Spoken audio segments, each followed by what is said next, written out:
Welcome to Empowered Woman with EWWGW, a radio show addressing the many challenging issues impacting women today and supporting the integration of balanced feminine power in the modern world. For more information on Empowered Woman with EWWGW, visit our website www.EWWGW.com. Now here is your host, Miss EWWGW. Hello, beautiful ladies, and welcome to Empowered Woman with EWWGW radio show, where we explore the many facets of being healthy, balanced, well-informed, and empowered women. I'm your host, EWWGW. This hour, we'll be looking at a woman's voice of power. Expression. It's fascinating to realize how, as women, our natural expression is stifled from an early age. Children should be seen and not heard. Don't whine, act like a big girl. Don't be so loud, ladies are soft-spoken. Don't chatter so much, it's not becoming. Quit squirming, keep your dress down, sit like a lady, and so on. From the volume and tonal quality of our voice to our body language, we're left with the shadow of our natural expression once we've been properly socialized into perfect little ladies. That's not to say boys don't get their share of restrictions, but with them there's a bit more leeway. After all, boys will be boys. How do these imposed restrictions impact women trying to make their way in the world? Are we invalidated because we're soft-spoken or have high-pitched voices? Does our entrained demure demeanor make us appear weak and ineffectual in a historically male arena? Do we have to emulate men in order to succeed? Is there such a thing as a woman's voice of power? With us to explore a woman's voice in the world is Jahnke, author of Well-Spoken Woman and speech coach to progressive leaders at the Bill and Melinda Gates Foundation, Black Lives Matter, Planned Parenthood, and Union of Concerned Scientists. She's advised more women candidates and elected officials than any other U.S.-based coach. Her speech and debate coaching have been featured in such media as New York Times, Glamour, NPR, Politico, ELLE, USNews, and Vice News. Her website, wellspokenwoman.com. Chris, thanks for joining us on Empowered Woman. Hello, Glenda. It's terrific to join you. So how did you become interested in speech and speech coaching? Well, there was a moment that I don't think it's an overstatement to say that it changed my life. I'm based in Washington, D.C., and a few years ago there was a woman who came to Washington because she had a message that she needed to share. The difficulty was that there were many people who didn't want to listen to her, and that woman was Professor Anita Hill. And we all recall that she delivered testimony with incredible poise about being sexually harassed.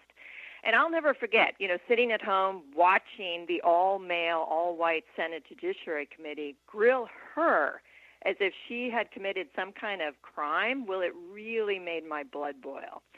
And so at the time, it was frustrating because there wasn't anything that I could do to help her, but I knew that I could help other women who wanted to raise their voice.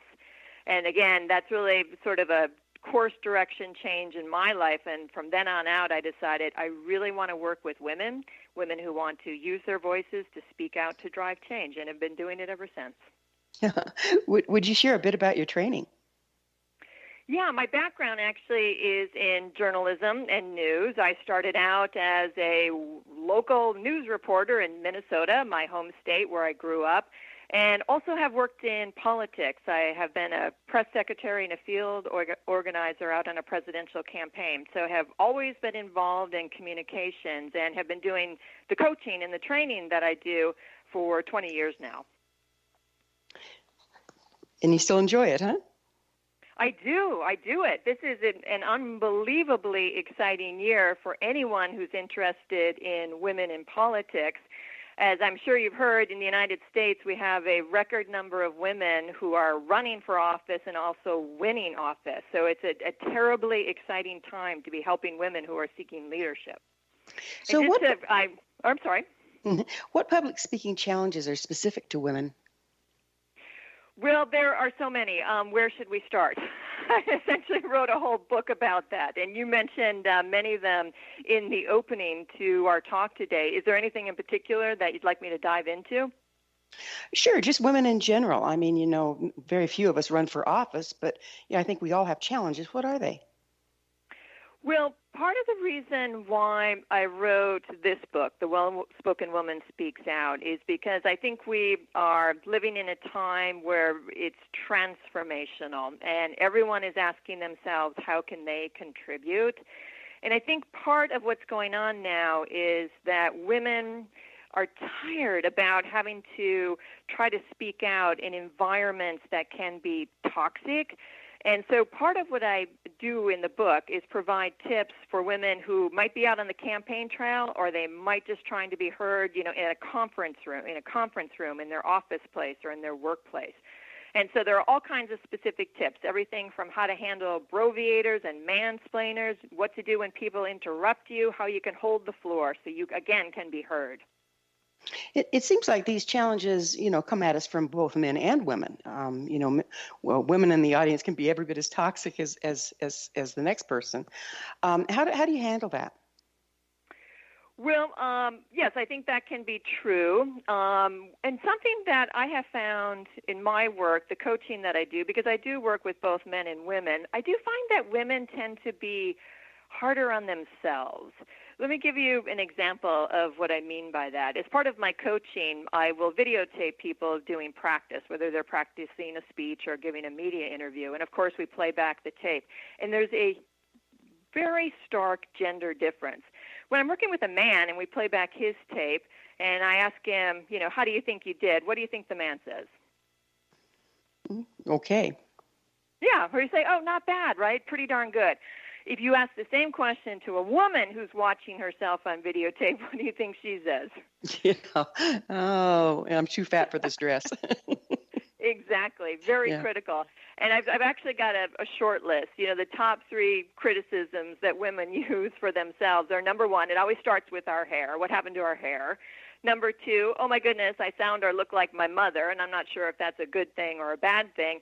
And then number 3, what happened to my lips, or what's wrong with my neck? And Nora Ephron wrote an entire book about that.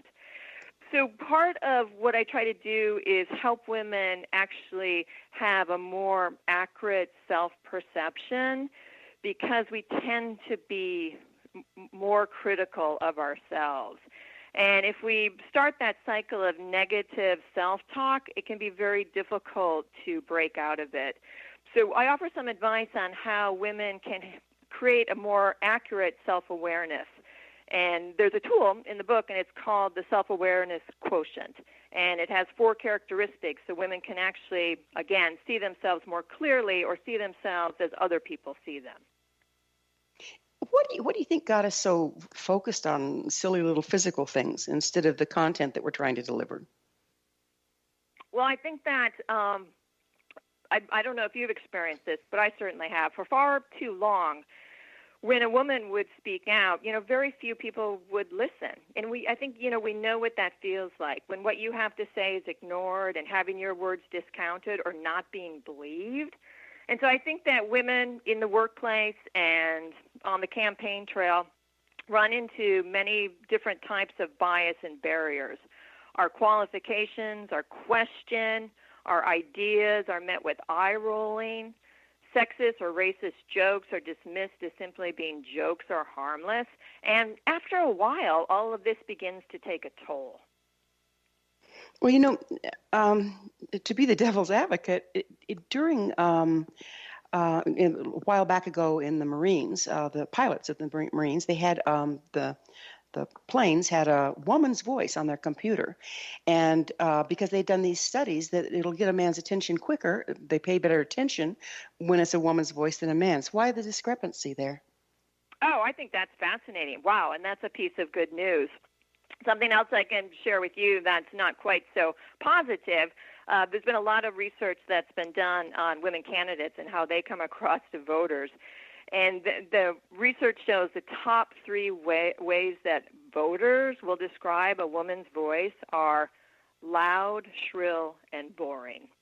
So I think there's some work that needs to be done there, yeah. How much of that do you think is because we're trying to emulate men rather than have our natural expression?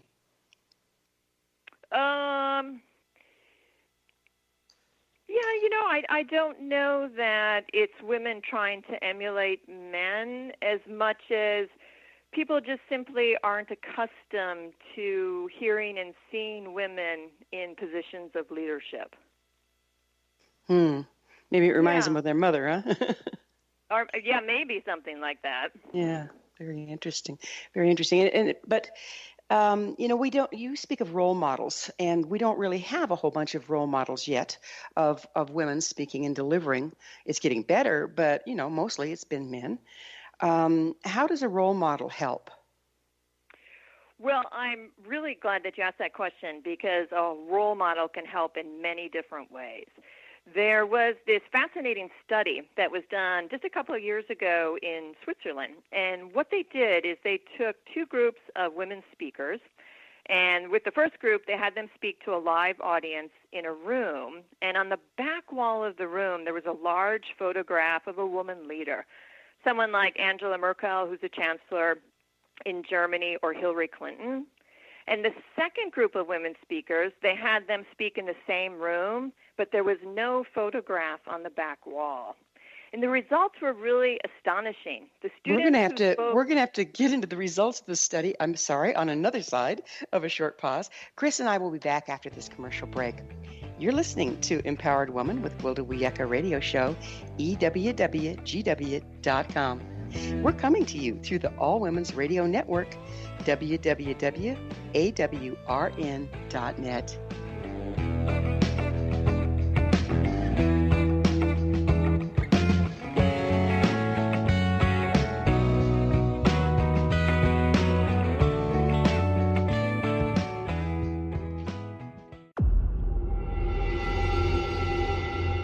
Whether you're a skeptic or a believer, join me, Rob McConnell, as together we'll investigate the world of the paranormal and the science of parapsychology here on the X-Zone Radio TV show on XZBN and the X-Zone TV channel on Simul TV. Since 1990, the X-Zone Radio TV show has been the place where people dare to believe and dare to be heard. Together, we'll investigate UFOs, aliens, ghosts, Bigfoot, psychic phenomenon, lake monsters, conspiracy theories, government cover-ups, the truth embargo, alien abductions, ESP, haunted locations from around the world, and so much more. With over 28 years of broadcasting and more than 4,500 individual guests, the X-Zone is truly a place where fact is fiction and fiction is reality, as evidenced by the credibility, integrity, and professionalism of the guests that we bring to our international audience. If you have seen a UFO, had a close encounter, seen a ghost, Bigfoot, lake monster, or a story that you would like to share or have investigated, contact me, Rob McConnell, by sending me your email to xzone@xzoneradiotv.com, or you can call toll-free 1-800-610-7035, extension 143, and on Skype, X-Zone Radio TV. For more information on the X-Zone Radio TV show with yours truly, Rob McConnell, visit www.xzoneradiotv.com or www.xzonetvchannel.com or simultv.com and xzbn.net. Until next we meet here in the X-Zone from our broadcast center and studios in Hamilton, Ontario, Canada, always remember, X-Zone Nation, keep your eyes to the sky and your heart in the light.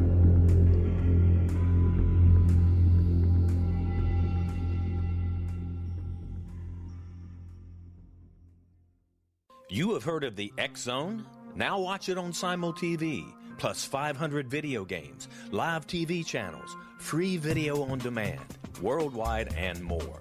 Does this sound like tomorrow's television? Well, it is, but you can have it today, right now. It is Simul TV. Simul TV offers what the others only wish they could provide. 15 exclusive channels like X-Zone, Sci-Fi, and Horror. We are worldwide. No other provider offers that. 500 built-in video games. No need to have an extra expensive system. We have them included. Free video on demand. Live streaming events from around the world. Interactive online network, and much more. Tomorrow's TV today. Simul TV. Sound too good to be true? Well, it's not. You can have Simul TV today. Sign up at simultv.com. Do it today.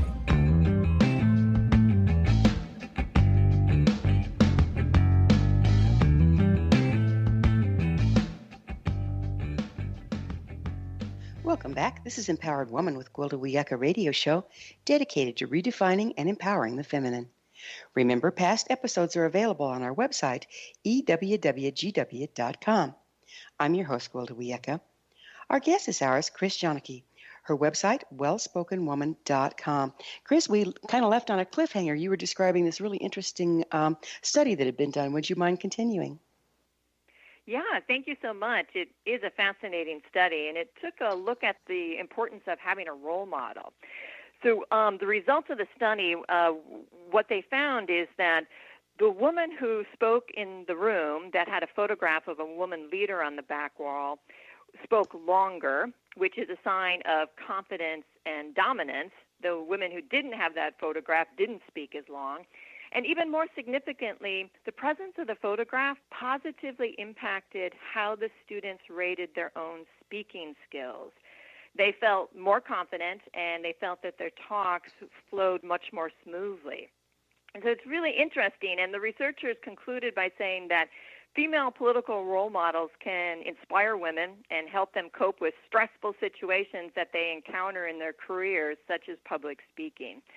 So clearly having a muse is a must. So one of the things that I did in the book is I have a whole collection of women role models. There are 30 women, everyone from the Pakistani education activist Malala Yousafzai to Hillary Clinton, Oprah Winfrey, and just a host of really amazing women. That's fantastic. Why do you think it works like that? Well, I shared this story when I was doing a training session recently with some women who are running for office, and a woman, very excitedly raised her hand, and she said, that the results of that study ring so true for me, because whenever I practice, I always make sure I have a photograph of Harriet Tubman that I can see. And Harriet Tubman was, of course, a woman who was a leader on the Underground Railroad. So it's inspiring, right? It's to know that other women have been out there blazing trails, and I think it helps women feel that they can do it themselves. So is there such a thing as a woman's voice of power? Well, I think that there is. And as I mentioned earlier, I spend a lot of my time working with women who are running for office, political candidates, and this is really an unprecedented year. Not only do we have so many more women who are running, the way they are running is different than I've ever seen before. And, I've been doing this for 20 years. A couple of things that we know about women in politics that I think any woman can really relate to. Voters are kind of difficult. When a man announces that he's going to campaign for office, they automatically assume that he's qualified. But women don't enjoy that. They actually have to prove that they're qualified to run for office. And this is research that was done by an organization called the Barbara Lee Family Foundation, and they're based in Boston. And another double standard that women on the campaign trail, and I think women, again, in workplaces feel or experience, is that they have to come across as likable. It's really important that they present themselves as, the girl next door.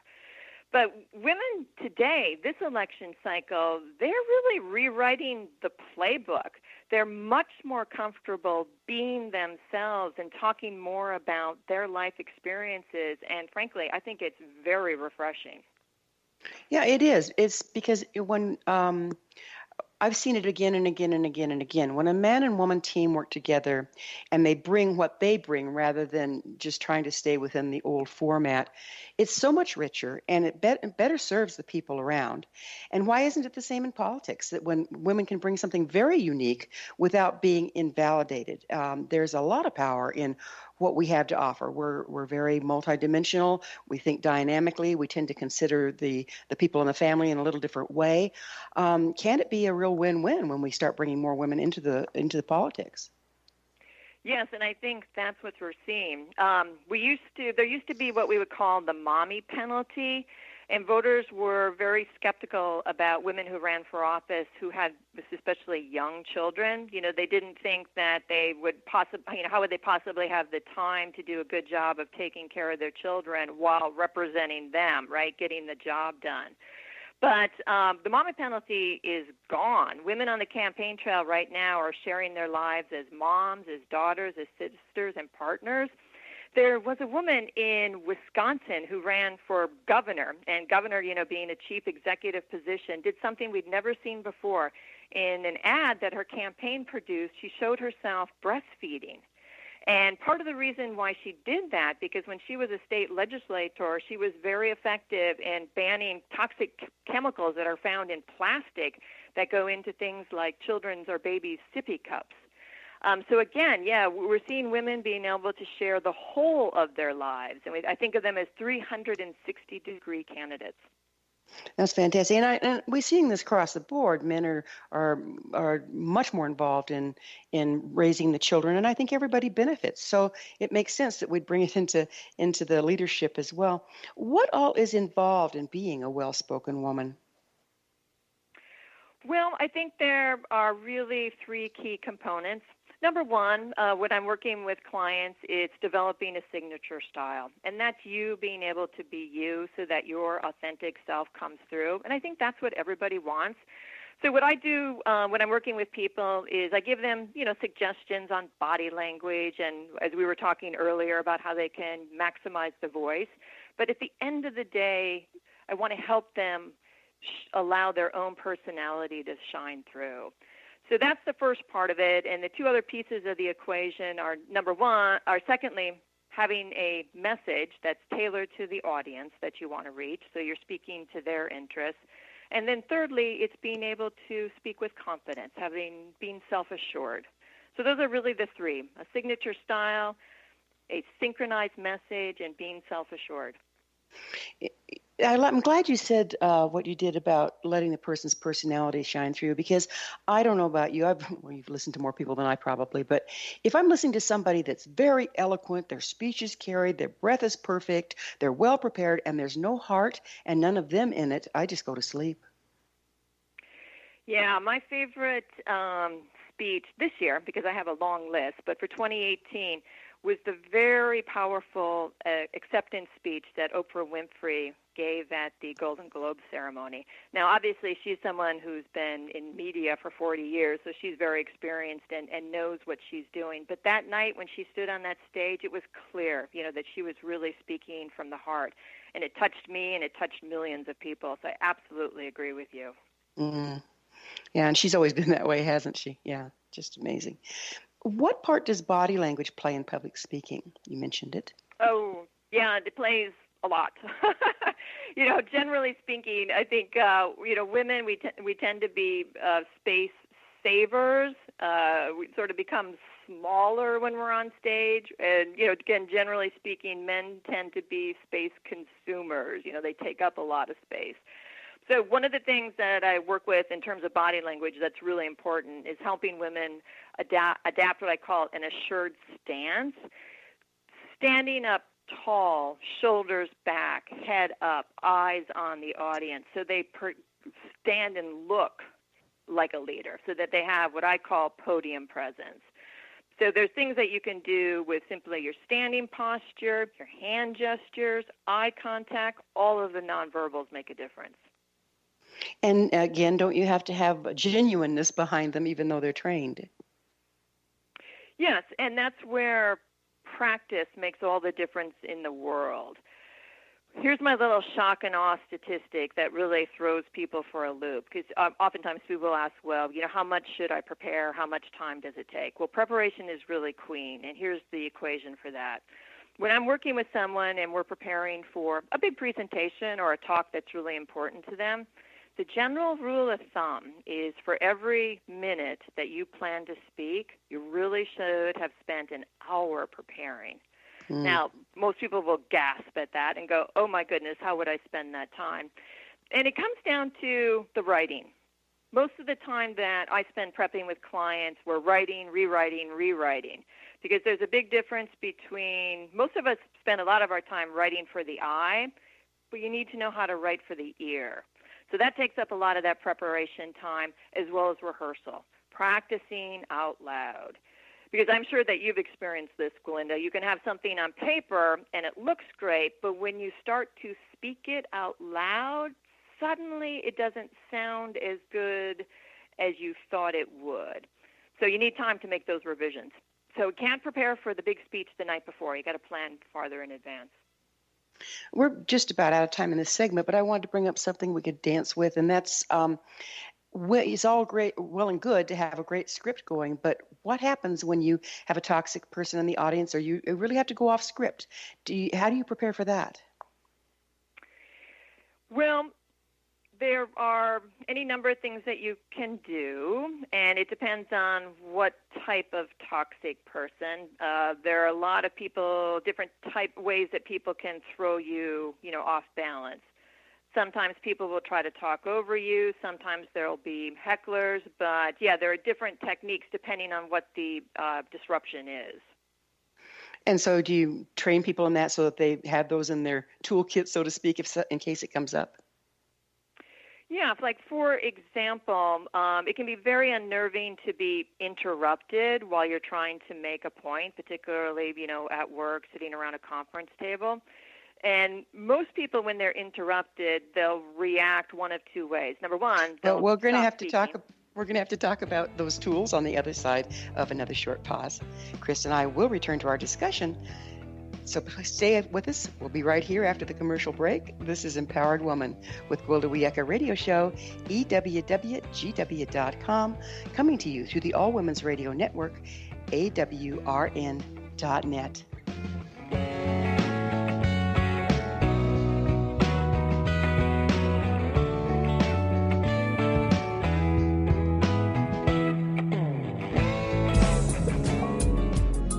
Our broadcast studios in Hamilton, Ontario, Canada, to the world and beyond.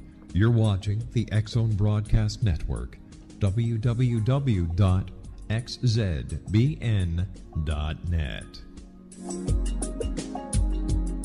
AVS Media Den. You have heard of the X-Zone? Now watch it on Simul TV, plus 500 video games, live TV channels, free video on demand, worldwide, and more. Does this sound like tomorrow's television? Well, it is, but you can have it today, right now. It is Simul TV. Simul TV offers what the others only wish they could provide. 15 exclusive channels like X-Zone, sci-fi, and horror. We are worldwide. No other provider offers that. 500 built-in video games. No need to have an extra expensive system. We have them included. Free video on demand. Live streaming events from around the world, interactive online network, and much more. Tomorrow's TV today. Simul TV. Sound too good to be true? Well, it's not. You can have Simul TV today. Sign up at simultv.com. Do it today.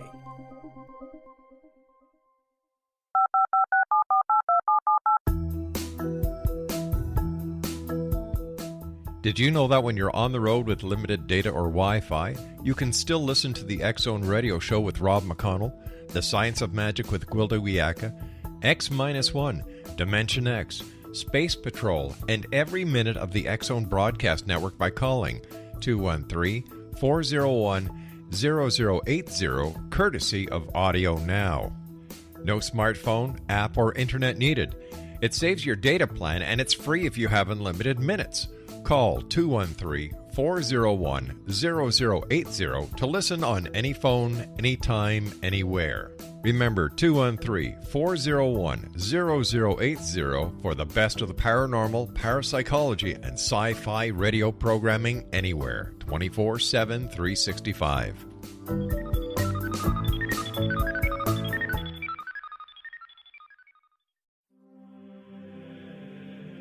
Rob McConnell here, presenting an overview for Nicholas Paul Jennings, author of a fascinating book, Amen. It presents facts revealed by Egyptologists, facts that enable us to understand why Amen is the beginning of creation of God. It provides recommendations for religious leaders of the major religions to unify their beliefs and teach the Word of God. Love one another. Amen informs people how mankind conceived God, It was the Egyptians that developed the concepts of a soul, a hereafter, and Son of God. And finally, after the worship of many gods, they conceived the belief in one universal God, the maker of all there is. For more information, visit www.futureofgodamen.com. That's www.futureofgodamen.com.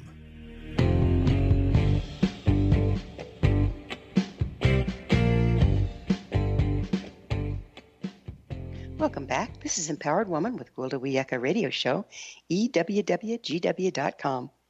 We're bringing the latest tools and information to support women during these rapidly shifting times. I'm your host, ELLE. Our special guest this hour is Chris Jahnke. Her website, wellspokenwoman.com. Chris, we were getting into yet another really interesting topic of the toolkit you give people for when they have unexpected things crop up from the audience and they have to go off script. Yeah, we were talking about what to do if you're interrupted, right, which can happen anytime you're seated around a conference table. And generally what people will do is if someone's interrupting them, they will stop talking, and the problem there is that they give up the floor and they don't get to make their point. Or, even worse, they'll react by trying to talk over the person who's interrupting them by talking faster and getting louder, and then so suddenly they sound out of control, like I do right now. But what you want to do to be able to hold the floor is the opposite. If someone is trying to interrupt you, I have what I call the slow and low technique. Keep talking, but as you talk, slow your pace down a little bit and very purposely lower the tone of your voice, as I'm doing right now, and just keep talking. And if you do this, it's very difficult for anyone to talk over you. So that's a way to hold the floor. We haven't talked about this, and I don't know if you work with it or not, but how about being grounded, being really settled in your body and very firmly planted on the planet when you're talking? Yeah, and that goes back to having that assured stance and thinking about your posture. And what can really help there, and this might surprise people a little bit, but resist the temptation to stand as you naturally would with your feet shoulder-width apart, because what that allows you to do is a couple of things that can be very distracting to the audience. For example, if you're nervous and your feet are planted shoulder-width apart, it's really easy to sway back and forth or to nervously shift your body weight from one leg to the other. And you might not even be aware that you're doing this, but obviously, the audience will see it. So a little trick, it's very simple, but when you stand up, put one foot slightly in front of the other, just a couple of inches, and then point the toes forward. And then the real trick is to rest with the weight on the back leg. Like your listeners could do that right now. Stand up, one foot slightly in front of the other, about 6 inches apart or so, weight on the back leg, and you'll feel how this is so different. You feel like you have a much more solid foundation. And the added bonus to this posture is when you do start to move, you will move forward to the audience members, and so it's much more interactive movement. So that's a little trick anybody can try. I'm here about ready to giggle because you just described a perfect martial arts stance. Aha, I'm not familiar with that. What is the stance called? I'll learn something today. You're going to love this fighting stance. In Taekwondo, it's a typical fighting stance. And they use it because you're not committed to a movement like swaying back and forth. You're planted, you're grounded, and you can move in any direction from there, but usually forward. And I think the reason for that is your knees are not locked in place. There's flexibility. And that can be something that will also help alleviate nervous tension, because when people are nervous, they tend to hold themselves up straight, rigid, and the knees lock, and that becomes very uncomfortable very quickly, whereas a loose kneed stance is much more relaxing. And as you just said, the movement tends to move to the audience, moves forward. Right, and it looks very relaxed and ready for whatever. Yeah, amazing. So what are women's unique strengths in terms of public speaking? Well, I think it goes back to something that we were talking about earlier. It's sharing their unique life experience and perspective. It's so important. I think that every person, needs to feel as if they have something to contribute, and we need to open ourselves up to listen to a variety of voices, because when we don't do that, that's when groupthink dictates. And up until now, groupthink has really dominated the views and voices, and it's been dominated by people who hold power, and so women have been left out of that. I like the way you keep bringing in life experience. It really personalizes, doesn't it? And aren't women tend to, well, just in there speaking to one another, tend to do that a little more, bring in their life experience and come from there? Yeah, and the reason why that's so important is it's for two reasons. One, it helps the audience understand that you understand them, which makes all the difference in the world, and it helps the audience relate to you as a person. So yeah, I absolutely agree. That's so critically important. And I have an entire chapter in the book about intentional storytelling and helping women think through about how they can tell their own personal stories. Because it could be, that can be difficult to do, right, to stand in front of a group of people and tell a personal story. So I have all kinds of suggestions on how to do that well. And this is not off topic, but just to change of direction, does coming from an underprivileged household impact our speaking ability? I wonder what do you mean by that? Well, I was speaking to a person in education not too long ago, and they talked about how fewer vocabulary words children from underprivileged or undereducated households have, even though they're, going in the same arena, going to the same high school, going to college or whatever, than the ones that lived in privileged households. Well, that's interesting, right? I hadn't thought about it that way, because one of the things that we know about being effective in public speaking is actually to use simple words and, not try to impress the audience by using $10,000 words. Yeah, so I don't know about that, actually. What do you think? Well, I think from what you're saying, it could be very interesting in that, well, look at Martin Luther King. These people speak to the common grassroots people that have similar vocabularies. So I would guess it'd depend on your audience, yeah? Well, yeah, and that's key. Number one, understanding who your audience is so that you can create a true connection with them, right? Because one of the things that I want to do is help women drive change. And to be able to do that, they have to understand what their audience cares about.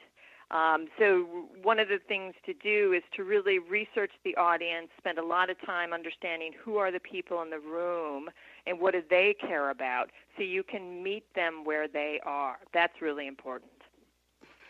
And so you probably know that ahead of time. Can you get in the middle of it and find out you need to change your style? Well, sometimes the audience will clearly send signals that you've lost them, and they're not following you for whatever reason. And so that can be, something's gone awry here.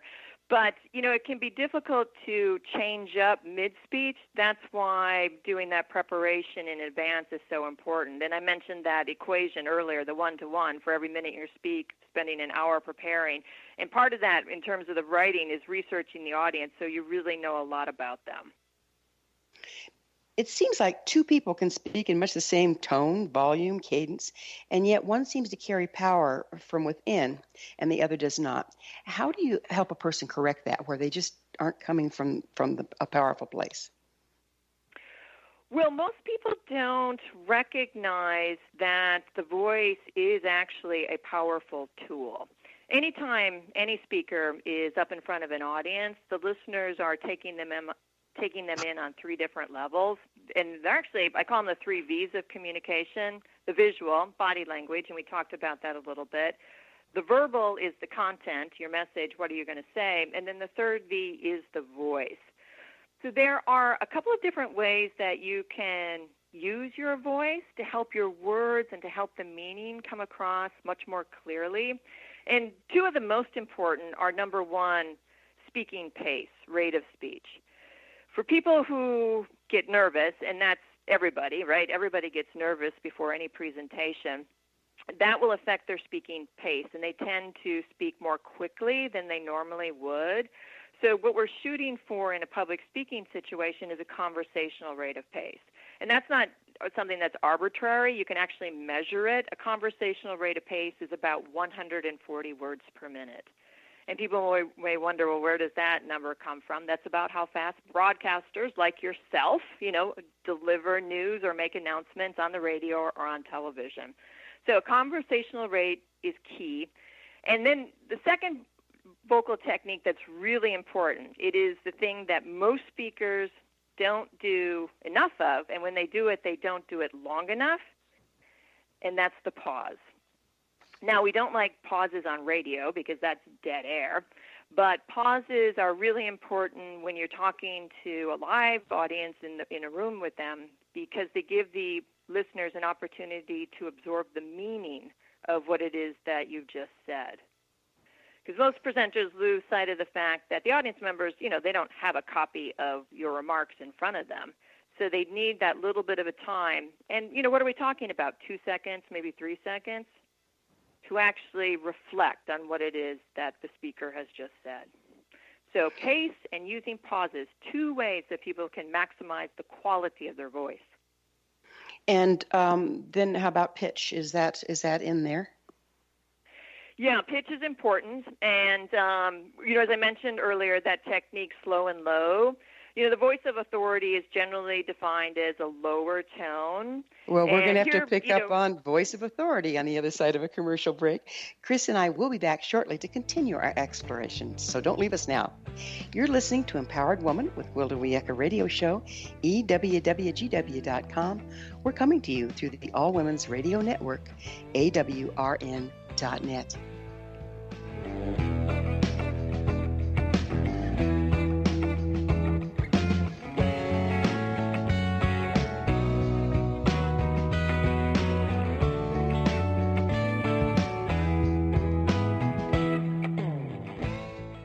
You have heard of the X Zone? Now watch it on Simul TV, plus 500 video games, live TV channels, free video on demand, worldwide, and more. Does this sound like tomorrow's television?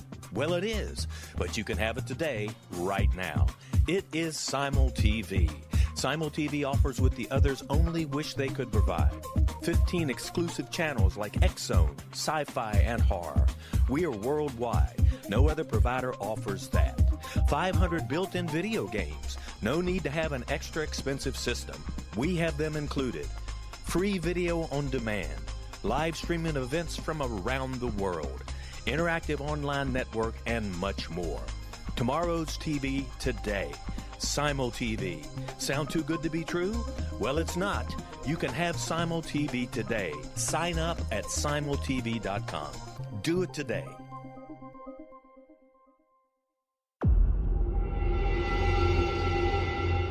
Whether you're a skeptic or a believer, join me, Rob McConnell, as together we'll investigate the world of the paranormal and the science of parapsychology here on the X Zone Radio TV show on XZBN and the X Zone TV channel on Simul TV. Since 1990, the X Zone Radio TV show has been the place where people dare to believe and dare to be heard.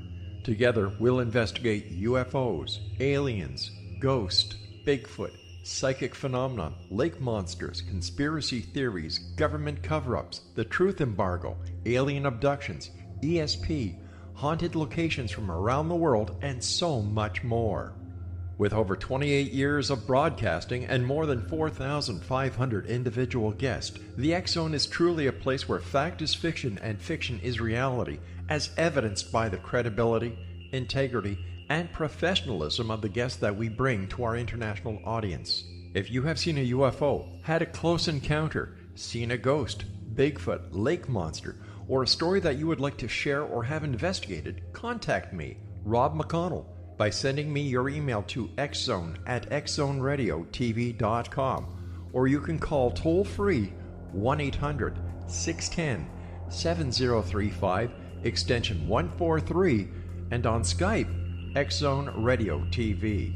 For more information on the X Zone Radio TV show with yours truly, Rob McConnell, visit www.xzoneradiotv.com or www.xzonetvchannel.com or simultv.com and xzbn.net.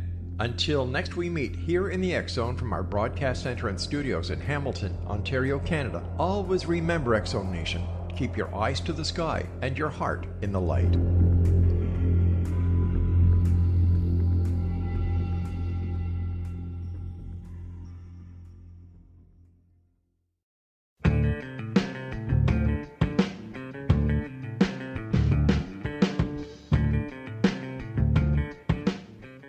Welcome back. This is Empowered Woman with Gwilda Wiyaka Radio Show, EWWGW.com, bringing the latest information to support women as we embrace our true power.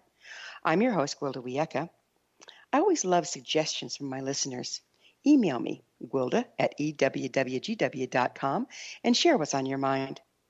Our guest this hour is Chris Jahnke. Her website, wellspokenwoman.com. Chris, we were talking about the tone of voice or the pitch and how that can affect and how that can be used to draw attention, to get a point across. Would you mind continuing? Yeah, it can be really important for speakers to recognize what is the natural pitch of their voice. Does it have a lower tone to it, or does it have a slightly higher pitch? And as we were talking earlier, a lower tone can be a way to convey authority, expertise, knowledge, and a higher pitch can be used to convey excitement, enthusiasm for your subject matter, passion even. So the most important thing to keep in mind when you're working on your pitch is not that you want to change the tone of your voice overall, no, because that would sound unnatural, but rather to think purposely about changing it up, having some variability while you're speaking. Because if you just drone on using one note at one, that's a monotone, and you put the audience to sleep. But varying the pitch as well as varying the pace helps the voice sparkle, so it's more interesting for people to pay attention to. Yeah, so there's a lot that you can do with pitch as well as pace. I sure wish you'd have gotten a hold of some of my college profs. They were the king and queens of drone. We all remember those days in the classroom, or, my other favorite is the speaker who doesn't recognize that they're using some kind of gutter sound like that is a way to distract the audience, right? People start, first of all, they notice the ums or the ahs, then they start anticipating them, and then they count them, and as a result, they hear nothing that the speaker had to say. And I remember a few college professors who had that as a vocal tic as well. Yeah, me too. Is processing through emotional blocks part of obtaining a voice of power? Tell me more what you mean by that. Well, you mentioned one thing. People can have some pretty severe anxiety getting up in front of a crowd. But if we also feel like we're going to be judged against, have been judged against all our life, are uncomfortable about the way we appear in our clothing, just emotional things that get between us and our natural expression. Do you work with that at all? Yeah, I think what can make all the difference in the world, and this goes back to the self-awareness quotient that we were talking about a little bit earlier, how speakers can have a more accurate self-perception, how they come across to others. And a key element there is what's motivating you. Because what I find for people who are trying to be persuasive or drive change, if they're really jazzed up about what they want to talk about if they have a burning desire to get out there and deliver a message, that makes all the difference in the world. And unfortunately, not all speaking situations fall into that category. In the workplace or the office, sometimes it's a little bit more mundane. That can be more difficult. But yeah, being clear about what's motivating you and being able to speak with a purpose can help people who suffer those kinds of blocks. What's helping women? Go ahead. Oh, I'm sorry. Go ahead. No, you go right ahead. Well, something else that it's kind of obvious when you think about it, but I don't know that people always take it into account. But thinking through their personality type. And there are 5 major personality types, and the one that's most directly related to comfort on a public stage is whether one is introvert or extrovert. And, we tend to think of extroverts as people who are much more outgoing and they enjoy talking with people and they get a lot of energy from that. And introverts are kind of the opposite, right? Tend to keep more to themselves, not seeking out the stage. But one of the things that I've come to realize is that introverts can actually do well in public speaking situations because they will work harder at it. Extroverts sometimes try to get by based just on their natural charisma and personality, so they might not necessarily put the work into the content. So introverts shouldn't sell themselves short. They can be good at public speaking too. So what are some of the biggest problems women run into in public speaking? Well, as we mentioned, I think it's the bias. And I think it's being ready for it, so you're not caught off guard. But anticipating that someone could say something that may cause you to, shake your confidence a little bit or leave you speechless, but going into situations eyes wide open. And one of the things that I've done in the book, The Well-Spoken Woman Speaks Out, is there's a whole chapter on how you can read the room to kind of get a heads up on, what might be coming your way. Are there bad actors, who are sort of known to everybody in your office or your workplace because they tend to interrupt or they tend to heckle a little bit? So it's having, a plan for how to deal with it in advance so it doesn't shake you in the moment. I love you saying read the room. It's so important, isn't it? Because you can tell if you're accurate. Usually you get up on stage and it's very easy to just kind of go inside of yourself, be all concerned about your performance. But if you can look out and read the room, you can catch when people are getting bored, when you're losing people, when somebody's going to act out.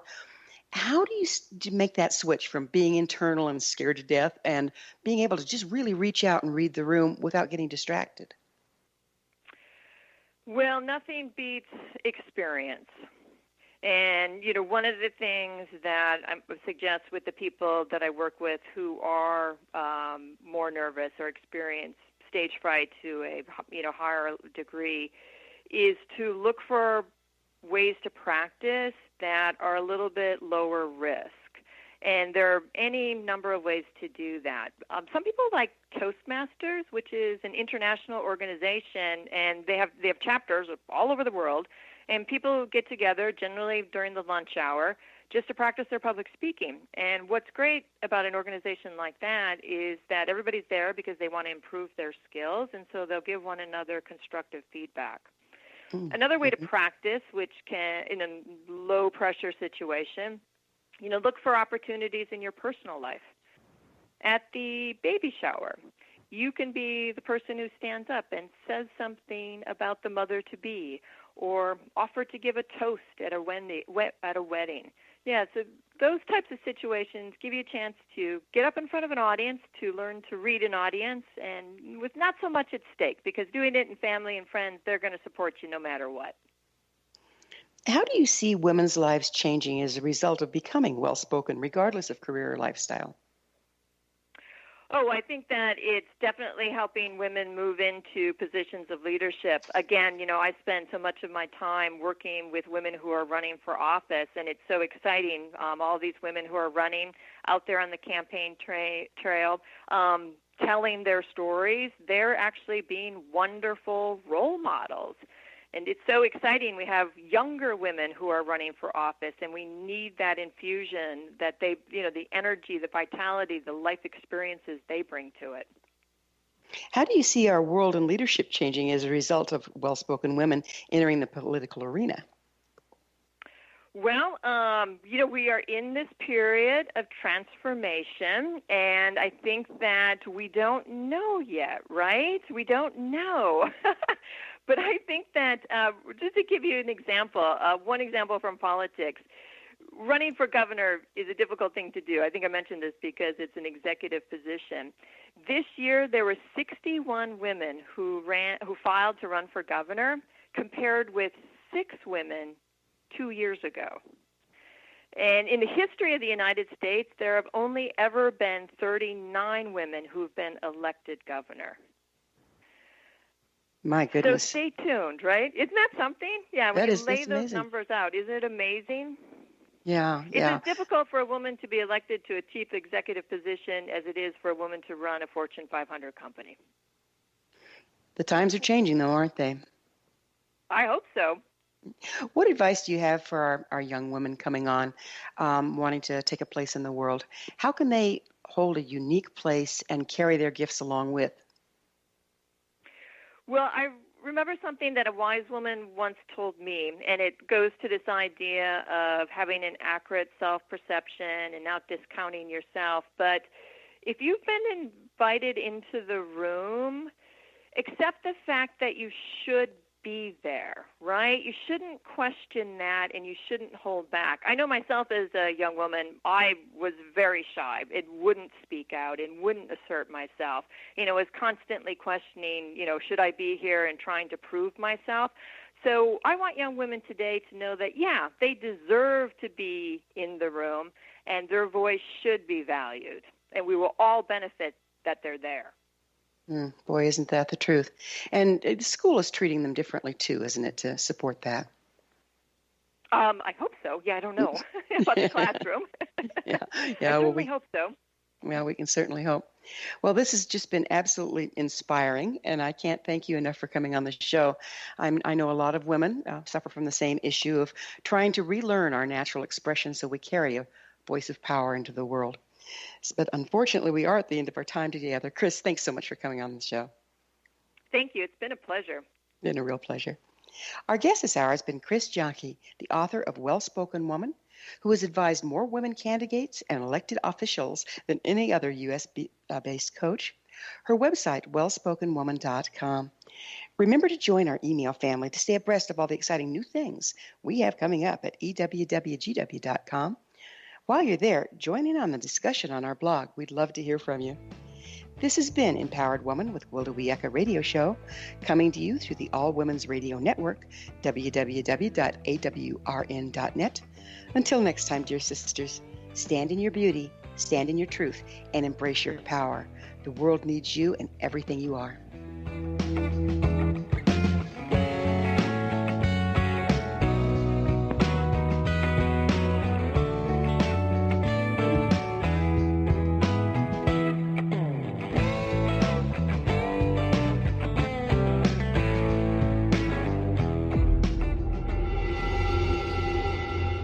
Whether you're a skeptic or a believer, join me, Rob McConnell, as together we'll investigate the world of the paranormal and the science of parapsychology here on the X-Zone Radio TV show on XZBN and the X-Zone TV channel on Simul TV.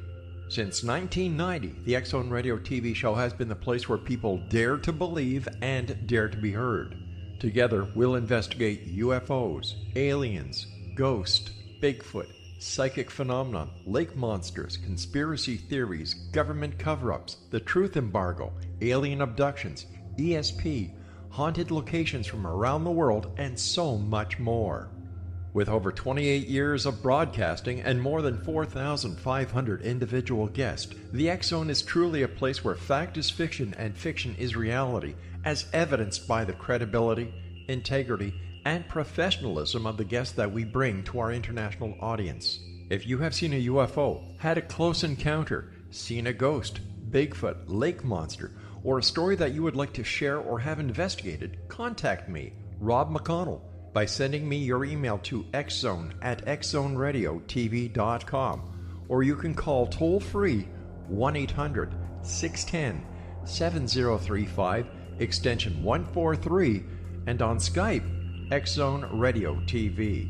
For more information on the X-Zone Radio TV show with yours truly, Rob McConnell, visit www.xzoneradiotv.com or www.xzonetvchannel.com or simultv.com and xzbn.net. Until next we meet here in the X-Zone from our broadcast center and studios in Hamilton, Ontario, Canada, always remember, X-Zone Nation, keep your eyes to the sky and your heart in the light.